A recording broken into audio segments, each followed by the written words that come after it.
زما نوم حجي یحیی جان مومن سابقه تنګي تحصیل ناظم علوم او د قومي وطن پارټۍ سره تعلق دی. په اسلام آباد کې فرمان الله نومي کس دی چېرې د هغه تړون 400 سره دی او پورکوټیوالي اسلام آباد ته تللی و هلته اوسېږي.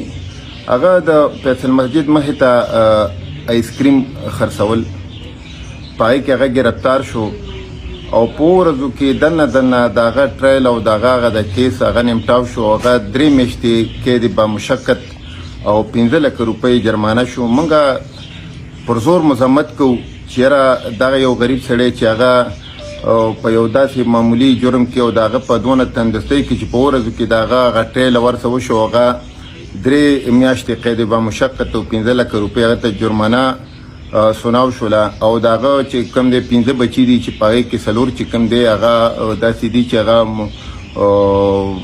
دغه پرسن کې راځي لکه معذوره دي.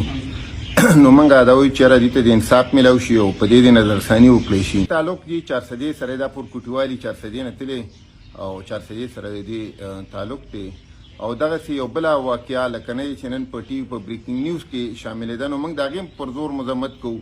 موږ وایو چې یاره جرم وي، کرسو کې وکړي بس جرم وي. هغه فرد سره تړل شوي، د هغې تعلق قومیت سره جوړول، یو مذهب سره جوړول، علاقې سره جوړول دا نه دي په کار. لکه چې څنګه داسې یو دغه وشو، نو یو امام بارګاه مخې ته بر امام کې یو کس سره تمانچه ونیولی شوه. نو په بریکینګ نیوز باندې د چینلو باندې دا رالل چې یاره یو مسلح شخص چې کوم دی هغه ګرفتار شو په ریډ زون کې، او د مسلح شخص تعلق چې کوم دی دا خیبر پښتونخوا سره دی. نو موږ دې مذمت کوو چې یاره په هر څه کې پښتانه بدنامول، صوبه بدنامول، قومیت بدنامول دا نه دي په کار. د دې مخنیوی وکړی شي.